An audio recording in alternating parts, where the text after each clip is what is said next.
সাত্ত্বিকের শরীরটা ভার। সিঁড়ি দিয়ে ওঠার সময় মনে হচ্ছিল শরীরের ওজন কি বেড়ে গেল হঠাৎ করে, নাকি পায়ের পেশিতে টান ধরল। প্রেশার বাড়ল কি এই বয়সেই? সবে তো 30। বুকটা কিন্তু ভার নয়। হালকা আমেজে বাষ্প মিশিয়ে কেমন আনচান অস্বস্তিতে ভরিয়ে দিয়েছে। একদিকে ভালো লাগছে, প্রচণ্ড ভালো। প্রথম সিগারেট খাওয়ার পর যেমন ভালো লেগেছিল সেরকম, আবার প্রথম সিগারেট খেয়ে বাড়ি ঢোকার সময় যেমন একটা অপরাধবোধ পিঠে চেপে বসেছিল, এখনও ওরকমই হচ্ছে। অপরাধবোধ, গিল্ট, আবার ভালো লাগা। ক্লান্ত হাতে কলিং বেল বাজালো সাত্ত্বিক। গলার টাইটা আলগা করছে। দরজা খুলে এক রাশ সদ্য ফোটা জুঁই ফুলের মতন হাসল অভিনন্দিতা। দরজার হাতলটা ধরে বলল, কি পার্টি কেমন ছিল? ড্রিঙ্ক ফ্রিঙ্ক করনি তো? একটু কাছে এসে গলা নামিয়ে বলল, মা কিন্তু এখনো জাগা। অভিনন্দিতা মুখ টিপে হাসছে। স্থির চোখে চেয়ে সাত্ত্বিক। কি আশ্চর্য, অফিস পার্টিতে যাওয়ার আগেও ওর হাসিটা মনে হয়েছিল বিশ্বের সেরা উপহার। বরং পার্টিতে যেতেই মন চাইছিল না, মনে হচ্ছিল থেকে যায়, বাড়িতেই থেকে সময় কাটায় অভিনন্দিতার সঙ্গে। ওর মাখন মাখন কপালে চুমু খায়, রেশমের মতন নরম চুলে বিলি কেটে কেটে গল্প করে। অভিনন্দিতা বুকে মাথা রেখে শুনবে সাত্ত্বিকের হৃদধ্বনি। সাত্ত্বিক ভারী গলায় গুনগুন করবে, আমারও পরাণে যাহা চায় তুমি তাই। তারপর নিজেকে ডুবিয়ে দেবে অভিনন্দিতার মধ্যে। কিন্তু কই, এখন কেন এমন অস্বস্তি হচ্ছে? এটাও মনে হচ্ছে দরজাটা ও না খুলে মা খুললে ভালো হতো। অভিনন্দিতার হাসিটা ফিকে লাগছে, কেমন পানসে মনে হচ্ছে। ঝোল কম ফোটানো হলে যেমন টান টান ভাবটা থাকে না, তেমন। ঘরে ঢুকে কাবার্ড খুলল সাত্ত্বিক।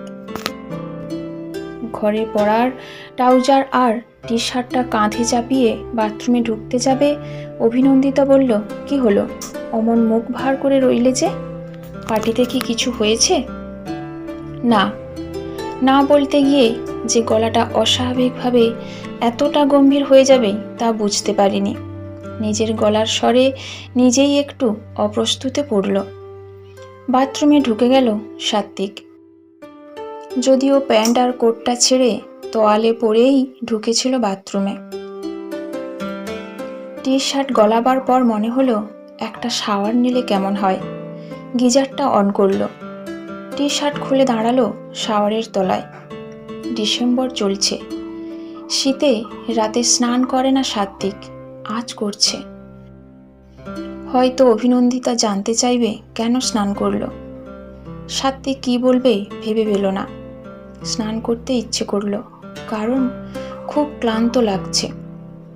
তোয়ালে দিয়ে মাথা মুছতে মুছতে বাইরে বেরিয়ে এসেছে। অভিনন্দিতা নাইট স্যুট পরে বিছানায় বসে। ওর জামার গলার কাছে উকি মারছে কণ্ঠাস্থি। কণ্ঠাস্থি বেয়ে চিকচিক করছে গলার চেনটা। অভিনন্দিতার স্ট্রবেরির মতো ঠোঁটটা রোজ টানে। ওই কণ্ঠাস্থি রোজ টেনে নিয়ে যায় অভিনন্দিতার সঙ্গে নিবিড় হওয়ার জন্য। আজ হলো না। সাত্ত্বিক তোয়ালেটা সামনের ব্যালকনিতে মেলে এলো। ড্রেসিং টেবিলের আয়নার সামনে এসে মাথার চুল আঁচড়াচ্ছে দু হাতে সেট করে করে। অভিনন্দিতা হাই তুলে বলল, কি হয়েছে বলো তো তোমার? এমন অদ্ভুত বিহেভিয়ার করছো কেন? কিছু না বলে সাত্ত্বিক শুয়ে পড়ল টান টান হয়ে।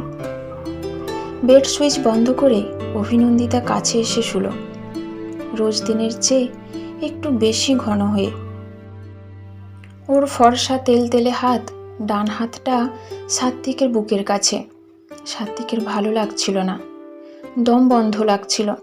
মনে হচ্ছিল অভিনন্দিতা বড্ড বেশি ন্যাকামি করছে। হাতটা সরিয়ে দিতে মন চাইল। এখনো হয়তো ওর ঘুমটা কাঁচা। হাতটা সরাতে গিয়ে জেগে গেলে অন্য কিছু ভাবতে পারে। ভাবতে পারে সাত্ত্বিক কোনো ব্যাপারে বিরক্ত বা অসন্তুষ্ট, তখন এ নিয়ে প্রশ্ন করবে হাজার রকম, হয়তোবা অশান্তিও। তাই বুকের কাছে ওর অভিনন্দিতার পড়ে থাকা হাতটা যা এই মুহূর্তে অস্বাভাবিক রকমের ভারী মনে হচ্ছে তা পড়ে থাকতে দিল। লাগুক দমবন্ধ, কিন্তু দমবন্ধ লাগার কারণটা কি সেটা কি সাত্ত্বিক বুঝতে পারছে না? বাড়ি থেকে ফুরফুরে মেজাজ নিয়ে বেরোলো। অফিস পার্টি ছিল সাবিরের। পৌঁছলো, 2 প্যাক নিল, গল্প করছিল। মৃণালের সঙ্গে যোগ দিল সোমনাথদা। ভালোই চলছিল, কিন্তু হঠাৎ বুকটা ধক করে উঠল সাত্ত্বিকের। অফ শোল্ডার ডার্ক রেড কালারের টপ, টিউব স্কার্টে সামনে দাঁড়িয়ে কে? উঁচু হয়ে ওঠা কণ্ঠাস্থি যা লাবণ্যের একটা উগ্র রূপ। মোমের মতন পিছলে যাওয়া ত্বক, ওষ্ঠরঞ্জকে রঞ্জিত চেরির মতন টুকটুকে লাল ঠোঁট, কুষ্টি পাথরের মতন কুচকুচে কালো চোখের তারা, বাঁকানো জোড়া ভ্রু। সফট ড্রিঙ্কের গ্লাস হাতে তখন সে এগিয়ে এসেছে। চেরির মতন ঠোঁট ফাঁক হয়ে প্রথম যে বাক্যটি ফুটল তা হলো, মনে রাখার মতন শ্রমটা কি করছো, না স্মৃতিকে আলস্যে ঠেলে দিয়েছ? কথা সরছিল না সাত্ত্বিকের, যার জন্য একটা সময় ডিপ্রেশনে চলে যাওয়ার মতন অবস্থা হয়েছিল। পাগলের মতন ভালোবেসেছিল যেই মেয়েটাকে, সেই কলেজ লাইফ থেকে, যাকে নিয়ে ঘর বাঁধার দেশে ঘোরার স্বপ্ন দেখেছিল সাত্ত্বিক। সেই পৃথা এখন সামনে। জানতে চাইছে মনে রাখার জন্য শ্রম করতে হয়েছে কি না। সাত্ত্বিকের বুকটা জ্বালা করে উঠল। গলা বুজে আসছিল, তবু গলাটা যত সম্ভব স্বাভাবিক রাখা যায় সেই চেষ্টা করে বলল, ভোলার চেষ্টা করিনি, তাই মনে রাখার দরকার পড়েনি। মৃণাল আর সোমনাথদা বুঝতে পারছিল ওরা দুজন দুজনের পরিচিত এবং ব্যাপারটা খুবই ব্যক্তিগত পর্যায়ে, তাই ওরা সরে গেল। তখন পাশাপাশি দাঁড়িয়ে শুধু সাত্ত্বিক আর পৃথা। পৃথা বলল, আমি কলকাতায় চলে এসেছি। আর কোইন্সিডেন্ট দেখো, তোমার আর আমার কোম্পানির আজ ওদের কোলাবোরেশনের জন্য পার্টি দিয়েছে। সেই এলে। কিছুক্ষণ চুপ করে থেকে সফট ড্রিঙ্কের গ্লাসে একটা চুমুক নিয়ে পৃথা বলল, সেই সময় আমি কেরিয়ারকে প্রায়োরিটি দিয়েছিলাম সাত্ত্বিক। এমনি বিয়ে করে কি বেটার অপরচুনিটি পেলে সেটা না নিয়ে হোমসিক হয়ে কলকাতায় পড়ে থাকতাম? Of course not. কিন্তু তুমি আমার সঙ্গে যাবে কেন? তুমি কি বলতে চাইছো সাত্ত্বিক? আমি কষ্ট পাইনি? তুমি তখন বিয়ের জন্য জোর দিতে শুরু করলে। I was not ready for marriage that time. তাই তো। একটা টিস্যু পেপারে চোখের জল মুছল পৃথা। তোমার জেদ। তুমি চাওনি আমি ডেলফি যাই, so you pushed me for marriage. রাজি হইনি, তাই বললে আমি নাকি তোমার চাইতে কেরিয়ারকে বেশি ইম্পর্টেন্স দিচ্ছি। এটুকু বুঝলে না আমার পক্ষেও ইজি ছিল না তোমায় ছেড়ে কলকাতা ছেড়ে দূরে থাকা। সে সময় তুমি সাপোর্ট তো করলেই না, উল্টে আমাকে সেলফ সেন্টার্ড বললে।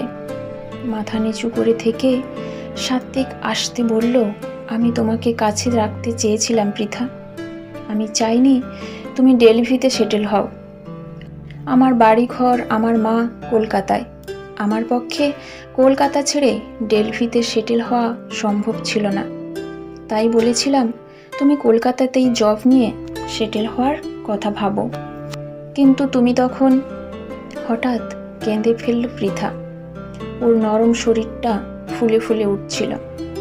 সাত্ত্বিকের কষ্ট হচ্ছিল ওকে ওভাবে অসহায়ের মতন দাঁড়িয়ে দাঁড়িয়ে কাঁদতে দেখতে।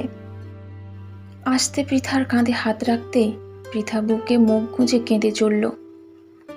ভুলে গেল এভাবে কাঁদলে সবাই দেখবে, ওর কেরিয়ারের ক্ষতি হতে পারে বা ওর মেকআপটা উঠে বিশ্রী লাগতে পারে। সব ভুলে কাঁদতে লাগলো। একটা সময় এসে একটু শান্ত হতে জড়ানো গলায় বলল, I still love you Satvik. জানি তুমি বিয়ে করেছো, জানি you are happy with your wife, তবু বলবো আমি তোমায় ভালোবাসি। সাবির থেকে বেরিয়ে দুজনে অনেকক্ষণ বসেছিল পার্কে। পৃথা তখনও সাত্বিকের বুকে মাথা রেখে বাচ্চা মেয়ের মতন করছে। বাড়ি ফিরতে পর্যন্ত চাইছিল না পৃথা, বলছিল শুধু আজকের রাতটুকু একসঙ্গে এভাবে বসে থাকি, আর কোনো দিনও এভাবে বসতে চাইব না। তারপর নিজের থেকেই বলল, কলেজের বন্ধুদের কাছে সাত্বিকের সব খবরাখবর নিয়েছে পৃথা। যখন শুনেছে সাত্বিক বিয়ে করেছে তখন খুব কষ্ট পেয়েছে, অভিমানে বুক ভেঙে গেছে। মনে হয়েছে ফোন করে উগরে দেয় মনের সব জমানো ক্ষোভ, কিন্তু পারেনি। এখন সাত্বিকের নাকে ঘুরঘুর করছে পৃথার পারফিউমের গন্ধ, ওর চুলের শ্যাম্পুর গন্ধ। এখনো সাত্বিক যেন অনুভব করছে মসৃণ ত্বকের স্পর্শ। সেদিনের পর প্রায় 4 মাস হতে চলল সাত্বিক রোজ পৃথার সঙ্গে সময় কাটাচ্ছে। বাড়ি ফেরা ঠিক থাকে না, বলতে গেলে বাড়ির কথাই খেয়াল থাকে না। পৃথা বলেছিল একটা ফ্ল্যাট রেন্ট নেওয়ার কথা, তাহলে আর রাস্তায় গাড়ি পার্কে রেস্তোরাঁয় ঘুরে বেড়াতে হবে না, এক জায়গায় থিতু হওয়া যাবে। এই থিতু হওয়ার ব্যাপারটা এবার ভাবাচ্ছে সাত্বিককে। পৃথার সঙ্গে থিতু হওয়া মানে কি অভিনন্দিতা থেকে ছিন্ন হওয়া নয়? কদিন ধরেই ভাবছিল এই নিয়ে, ভাবছিল এবার একটা ডিসিশনে আসতে হবে। রোজই ঠিক করে অভিনন্দিতাকে সব খুলে বলবে, কিন্তু ওর সামনে আসলেই সব এলোমেলো হয়ে যায়, জিভ সরতে চায় না আর। এখনও তো এইমাত্র স্নান সেরে বেরোলো সাত্বিক। আজ অফিস নেই, পৃথাও নেই, ও গেছে ওর এক বান্ধবীর বিয়েতে চণ্ডীগড়ে। গত 3 দিন ধরে পৃথা নেই। সাত্বিক খেয়াল করেছে পৃথা না থাকলে অভিনন্দিতার সঙ্গে অনেকটা সহজ হওয়া যায়। এর আগেও কদিনের জন্য পৃথা ব্যাঙ্গালোরে গিয়েছিল, তখনও সাত্বিক সাবলীল হতে পেরেছিল অভিনন্দিতার সঙ্গে। এমনকি তখন শারীরিক ঘনিষ্ঠতাও হয়েছে, যা মাঝে হতো না। অভিনন্দিতা এ নিয়ে কী ভেবেছে তা ভাবেনি সাত্বিক, শুধু আবেগে বয়ে গেছে। কিন্তু এখন মনে হচ্ছে এবার সব কিছু পরিষ্কার হওয়ার দরকার। অভিনন্দিতা মাটিতে বসে কাবার্ড থেকে গোছা গোছা কাপড় বের করে গোছাচ্ছে। সাত্বিককে দেখে ভ্রু তুলে বলল, ওফ, রোজ ভাবি তবু সময় হয় না, আজ সব গুছিয়েই ছাড়ব। সকালে শাড়িগুলো রোদে দিয়েছিলাম জানো। নিজের মনে কাবার্ড গোছাচ্ছে অভিনন্দিতা। সরু কোমর, ছোট পিঠের ফর্সা, ছোটখাটো চেহারার মেয়েটা। পিঠের কাছে ঝুলে রয়েছে খোঁপাটা। অভিনন্দিতা লাল রঙের ব্লাউজ পরেছে। লাল ব্লাউজের গলার ওপরে ফর্সা পিঠটা চোখে পড়ল সাত্বিকের। চোখটা অজান্তেই চলে গেল পিঠে। ব্লাউজের গলার প্রান্তে কালো একটা তিল আছে। ওই তিলের দিকে চেয়ে থেকে সাত্বিকের মনে পড়ছিল অভিনন্দিতাকে দেখতে আসার দিনটা। বিয়ে মোটে করতে চাইছিল না, মা জোর করেছিল রোজ। হয়তো বুঝেছিল ছেলে প্রেমে দাগা ঠাগা খেয়েছে, তাই তাকে সংসারী করা দরকার, নয়তো বিপদ আছে। রোজই তাগাদা। কোনোদিন বলেছে তোর বন্ধু পুলক, শুনলাম তো ওর বউয়ের বাচ্চা হবে। পুলকের মার সঙ্গে পরশু দেখা হয়েছিল, তুই বিয়েটা কবে করবি? কখনো বলেছে তোর জ্যাঠতো দাদা বিয়ের সামনের মাসে। আমার যে কবে কপালে ছেলের বউ দেখা জুটবে। দীর্ঘশ্বাসের তীব্রতা রোজ এতটাই বাড়তে লাগলো যে মাকে দেখলেই আতঙ্ক হতো এক এক সময়। আক্ষেপ আর আক্ষেপ। রোজগার তো ভালো করিস, বাড়ি ঘর দুয়ারের চিন্তা নেই, তবে আর কি চাস? মা মরলে তবে বউ আনবি? তারপর একেবারে সোজাসুজি আক্রমণ, পাড়ার মিনুদির বঞ্ঝির মেয়েকে পরশু দেখতে যাচ্ছিস। আমি কথা বলে রেখেছি, কোনো বাহানা শুনব না। সাত্বিক কিছু বলার আগেই মা হাত তুলে বলেছে, মাকে কি সম্মান করিস, না নিজেকেই বিজ্ঞ বিশেষজ্ঞ মনে করিস? যদি সম্মান করে থাকিস তবে যা বললাম তা শোন। সাত্বিক তখন ভেবেছিল, দেখতে আসা মানেই তো আর বিয়ে করা নয়।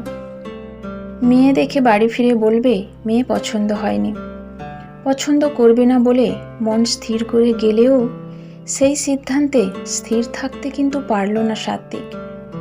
অভিনন্দিতা গোলাপি রঙের সিল্কের শাড়ি পরে যখন বসল, তখন মনে হলো গোলাপ ফুলের বাগান থেকে ঘুরে এলো এক ঝাঁক বাতাস। হাসিটা দেখে মনে হয়েছিল সাত্বিকের অনেক পুরনো এই হাসি।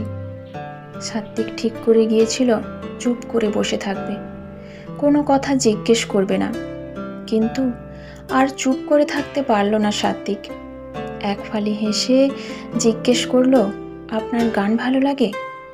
অভিনন্দিতা মাথা নেড়ে বলেছিল, হুম। কীরকম গান? I mean loud music or light? Rabindrasangeet না হিন্দি মুভির সং? আসলে একে অপরের পছন্দ অপছন্দগুলো জানলে একে অপরকে বোঝাটা সহজ হয়। সাত্বিক তখন তো জানেও না সাত্বিক অভিনন্দিতাকে বিয়ে করবে কিনা, তবু একে অপরের বোঝার কথাটা বলে ফেলল। অভিনন্দিতা সে কথায় হালকা হেসে বলেছিল, পছন্দ অপছন্দ দিয়ে কি আর মন বোঝা যায়? মন বুঝতে গেলে মন দিতে হয়। তখন কেউ জোরে শ্বাস ফেললেও ধরে ফেলা যায়। সেই শ্বাস আক্ষেপের না ক্লান্তির না উত্তেজনার। ব্যাস, আর না করতে পারেনি সাত্বিক। বয়ে গেছে সময়ের স্রোতে। গাঁটছড়া বেঁধে নিয়েছে অভিনন্দিতার সঙ্গে। এখন খাবে? খেতে দিই? অভিনন্দিতা কাবাট বন্ধ করে বলল। সাত্বিক ওর দিকে স্থির দৃষ্টিতে চেয়ে। পৃথা কদিন ধরে আকার ইঙ্গিতে বোঝাবার চেষ্টা করছে যে ও আর সাত্বিক একসঙ্গে থাকতে চায় পাকাপাকিভাবে। সেটা যে সাত্বিক চায় না তাও তো নয়। সাত্বিক পৃথাকে পুরোপুরি পেতে চায়, যাকে পাওয়ার জন্য একটা সময় ছটফট করেছিল সাত্বিক। সে যখন নিজের ইচ্ছায় ধরা দিতে আসছে, তবে কেন সাত্বিক তাকে কাছে পাবে না? এখন যে স্নায়ুর প্রতি কোষে কোষে পৃথার ঘোর। কি হলো, অমন ফ্যাকাশে দেখাচ্ছে কেন? জ্বর নাকি? অভিনন্দিতা কপালে হাত রাখলো সাত্বিকের। শরীর ঠিক আছে তো। ছোট্ট শ্বাস ফেলে সাত্বিক বলল, আমি যদি আমি সাত্বিক আর কিছু বলতে পারল না। অভিনন্দিতা চোখ সরু করে দেখছিল সাত্বিককে। বলল, খুলে বলো, কি হয়েছে? চাকরি নিয়ে কোনো সমস্যায় পড়েছ? আমার লাইফে একজন ছিল। মাথা নিচু করে সাত্বিক বলল। ছিল মানে? কে ছিল? আমি একজনকে ভালোবাসতাম। কাকে? অভিনন্দিতা অবাক হয়েছে। সাত্বিক বলল, তুমি চেনো না। তবে এখন ও আর আমি আবার এক হতে চাই। আমরা বিয়ে করেছি ঠিকই, কিন্তু তার মানে কি এই সারা জীবন এই সম্পর্কটাকে বয়ে যেতে হবে? বয়ে যেতে হবে? অভিনন্দিতা হতভম্ব। যে সম্পর্কে আর প্রাণ থাকে না তাকে তো বয়েই নিয়ে যেতে হয়। প্রাণ থাকে না? অভিনন্দিতার কথাটা স্বর্গতিক্তর মতন শোনালো। সাত্বিক বলল, আমি আগে পৃথার জন্য যা ফিল করতাম এখন আরও বেশি ফিল করি। এখন আর এই বিয়ে টিকিয়ে রাখার কোনো মানে হয় না। তুমি ডিভোর্স চাও? অভিনন্দিতা ধীরে জিজ্ঞেস করল। মাথা নিচু করে কিছুক্ষণ চুপ করে থেকে সাত্বিক বলল, আর যদি আমি না দিই? পলকে মুখটা রক্তবর্ণ হলো সাত্বিকের। চোখ তুলে অভিনন্দিতার দিকে চেয়ে বলল, তবে আমি পৃথার সঙ্গে আলাদা থাকতে বাধ্য হব। যারা বউ থাকতে পূর্ব প্রেমিকাকে নিয়ে আলাদা ঘর বাঁধে তাদের কি বলে জানো? সাত্ত্বিক চোখ পাকিয়ে তাকালো। বোঝেনি, সত্যি বোঝেনি এই কোমললতার এমন কাঠখোট্টার কথা আছে। অভিনন্দিতা বলল, দুশ্চরিত্র বলে। আর আমার ভাবতে ঘেন্না করছে আমার শরীরটা কোনোদিন একটা দুশ্চরিত্র লোক ছুঁয়েছিল ভেবে। অতই যদি ঘেন্না করছে তবে ডিভোর্সটাও দিয়ে দাও। দিয়ে দেব, বরাবরই ভিখারিকে ভিক্ষা দিয়ে এসেছি, ওটা স্বভাব আমার। অভিনন্দিতা সেই মুহূর্তেই ব্যাগ গুছিয়ে বাড়ি থেকে বেরিয়ে গেল। সাত্ত্বিকের মা জিজ্ঞেস করলো অভিনন্দিতাকে, ও কোথায় চলল ভোর দুপুরে? অভিনন্দিতা বলেছে, আপনার নোংরা ছেলের কাছ থেকে বিবরণটা শুনে নেবেন। এখন মা সাত্ত্বিকের ঘরের সামনে দাঁড়িয়ে, সাত্ত্বিক খাটে বসে। চারপাশটা স্যাঁতস্যাঁতে মনে হচ্ছে আলো নেই। মা বলল, ঝগড়া হয়েছে? সাত্ত্বিক বলল, আমি ডিভোর্স চাই। মুখ কালো করে মা বলল, কেন? কারণ এ বিয়ে আর টিকলো না, তাই। গায়ে শার্ট চাপিয়ে সাত্ত্বিক বেরিয়ে পড়ল। কান মাথা বোঁ বোঁ করছে। কি করলো, কি ঠিক করলো? সাত্ত্বিক কি দুশ্চরিত্র? যাকে ভালোবাসে তার সঙ্গে থাকা কি নোংরামি? অভিনন্দিতাকে ডিভোর্স দিয়ে পৃথাকে বিয়ে করবে, ও তো ছল করছে না অভিনন্দিতার সঙ্গে? ছল হতো যদি না জানিয়ে পৃথার সঙ্গে রিলেশন চালাতো। সাত্ত্বিক অনেস্ট, তাই সব খুলে বলেছে। সাত্ত্বিক কিচ্ছু ভুল কাজ করেনি। বাড়ি যখন ফিরল তখন রাত 8টা। ঘরে ঢুকে খাটের ওপর এসে শুলো। ক্লান্ত লাগছে, মাথাটা ধরা ধরা লাগছে। অভিনন্দিতা এরকম সময় মাথাটা চেপে চেপে টিপে দিত। ওর মাথা টেপার ধরনটা একদম আলাদা। এতক্ষণে নিশ্চয়ই বাড়ি পৌঁছে গেছে অভিনন্দিতা। বাড়ির লোক সব জেনে গেছে। হয়তো একটু পরে ফোনও করতে পারে অভিনন্দিতার বাবা। কি বলবে? গালাগাল দেবে? অভিনন্দিতা কিন্তু এক ফোঁটাও কাঁদেনি। যদিও সাত্ত্বিক ওর মুখের দিকে তাকায়নি, তাই বলতে পারবে না ওর চোখ ছলছলে ছিল কিনা। এখন বাড়িটা বড্ড ফাঁকা লাগছে। অভিনন্দিতা সারা বাড়ি ঘুরে বেড়াতো, কখনো ব্যালকনিতে, কখনো বাইরের ডাইনিং হলে, কখনো এই ঘরে। কি আশ্চর্য, সাত্ত্বিক কেন এত অভিনন্দিতার কথা ভাবছে? অভিনন্দিতার কথা মনে আসবেই বা কেন? বউ বলে হবে হয়তো। সাত্ত্বিক ঘুমোবার চেষ্টা করছিল। ফোনটা বাজলো সেই সময়। সাত্ত্বিক ধরফর করে উঠে ফোনটা ধরল, কানে চেপে বলল, হ্যাঁ বলো অভিনন্দিতা। ফোনের ওপাশ কিছুক্ষণ নিস্তব্ধ থাকার পর স্বর ফুটল, আমি পৃথা। তোমার বউ তোমার সঙ্গে নেই? এত রাতে ফোন করবে কেন? ও পৃথা? না, আসলে ও বাড়ি গেল কিনা তাই ভাবছিলাম। তুমি কবে ফিরছো? কাল, ফাইনাল। কাল দুপুরে একসঙ্গে লাঞ্চ করবে? ডান।